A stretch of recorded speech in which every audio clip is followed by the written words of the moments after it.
Hello बच्चों। पिछले हम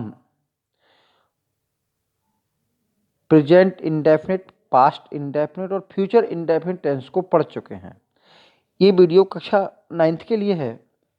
तो इसमें हम आज पढ़ेंगे प्रेजेंट कंटिन्यूअस टेंस। देखिए, हिंदी वाक्यों में जो क्रिया लगी होगी उसमें रहा है, रही है, रहे हैं, रहा हूं, ये शब्द जो है उसमें लगे होंगे। तो नीचे एग्जाम्पल देखते हैं। देखिए क्या है, वह जा रहा है, हम पढ़ रहे हैं, तुम दौड़ रहे हो।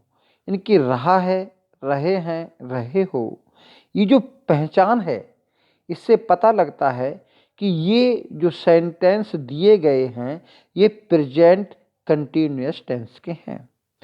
जब हमको टेंस की पहचान हो जाती है फिर हम बात करते हैं इनको बनाने के नियम की, कि इनको हम फिर बनाएंगे कैसे। तो बनाने के लिए आप सिर्फ दो बातों का ध्यान रखेंगे, सिर्फ दो बातों का। एक, helping verb is am are का ध्यान रखेंगे और फिर मेन वर्ब की आईएनजी का ध्यान रखेंगे। यानी कि इन इज के बाद वर्ब की आईएनजी, एम के बाद वर्ब की आईएनजी या आर के बाद एम की वर्ब की आईएनजी, यानी कि इनके बाद यानी हेल्पिंग वर्ब के बाद मेन वर्ब रख देंगे तो आपका सेंटेंस बन जाएगा। अब हम दिए गए एक सेंटेंस को चार तरह से बनाने की कोशिश करते हैं। देखिए, वह स्कूल जा रहा है, ये आपका अफर्मेटिव सेंटेंस है। ही is going, helping verb is है और मेन वर्ब गोइंग है। तो वह स्कूल जा रहा है के अनुसार हम इज लगाएंगे तो he is going to school, ये आपका सेंटेंस बना। तो वह स्कूल जा रहा है, क्या बना, he is going to school. अगर यही वाक्य हमको नेगेटिव बनाना हो, जैसे वह स्कूल नहीं जा रहा है, तो हम इस हेल्पिंग वर्ब इज के बाद नॉट लगा देते हैं। तो हम लगाया इज नॉट। देखिए, पहली हेल्पिंग वर्ब दी गई है तो हेल्पिंग वर्ब के बाद नॉट लगाने से आपका सेंटेंस नेगेटिव बन जाता है। तो he is not going to school. अगली बात, अगर यही सेंटेंस अगर क्या से शुरू होकर के इंटेरोगेटिव बनाए, यही बात क्या से शुरू होकर के, जैसा कि हमने क्लास में भी पढ़ा है कि जब वाक्य क्या से शुरू होता है तो हम क्या करेंगे कि उसी हेल्पिंग वर्ब को सब्जेक्ट से रिवर्स कर लेंगे, यानी कि इन्वर्ट कर लेते हैं। तो जो ही के से पहले यानी कि सब्जेक्ट और हेल्पिंग वर्ब को इन्वर्स कर लेते हैं, यानी पलट लेते हैं। तो इज जो बाद में लगा है, ही इज गोइंग लिखा है, ही इज गोइंग लिखा है, उसको हम क्या करेंगे, इज पहले ले लेंगे। तो is he going to school, तो क्या वह स्कूल जा रहा है।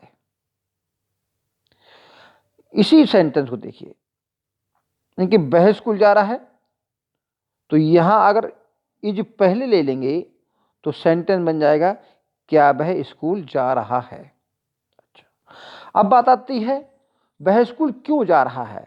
जब क्वेश्चन वर्ड बीच में आता है सेंटेंस के तो हम क्या करते हैं कि क्वेश्चन वर्ड की अंग्रेजी और प्लस हेल्पिंग वर्ब ये सब्जेक्ट से पहले लेते हैं। Why is he going to school,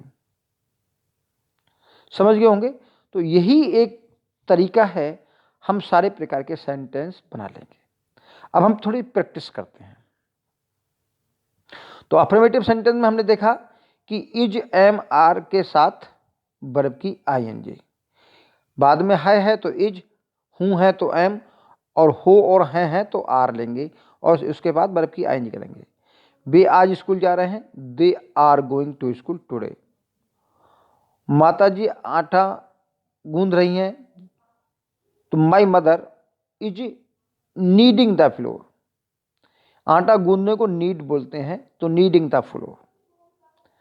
way cycle चला रहे हैं, they are riding the cycle. बच्चे मैदान में खेल रहे हैं, the children are playing in the field. समझ गए होंगे। अब नेगेटिव सेंटेंस की प्रैक्टिस करते हैं।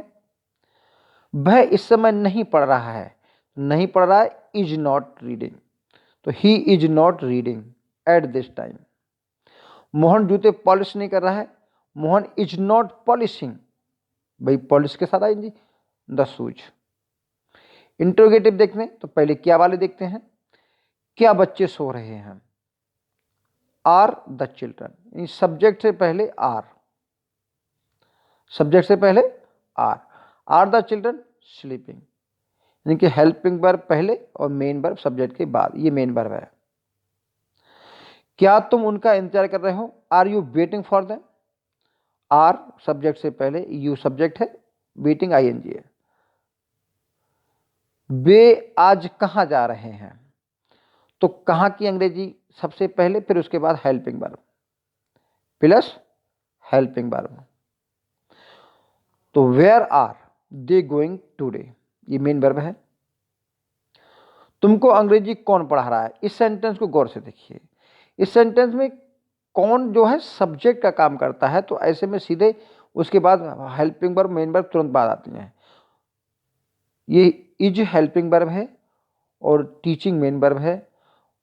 तुमको कौन पढ़ा रहा है, तो कौन यहां पर सब्जेक्ट का काम कर रहा है, तो सब्जेक्ट वर्ब और ऑब्जेक्ट की तरह। अगर आपको ये बात समझ में नहीं आ रही कि कैसे काम कर रहा है, तो यहां पर तुमको की जगह हु की जगह राम लिख लीजिए, तो देखिए आपको क्लियर हो जाएगा। Who is teaching you English, Ram is teaching you English, तो हु राम की तरह काम कर रहा है। तो इसी तरह जब हु सब्जेक्ट का काम करता होता है, तो उसके बाद सीधे हेल्पिंग वर्ब मेन वर्ब तुरंत आती है।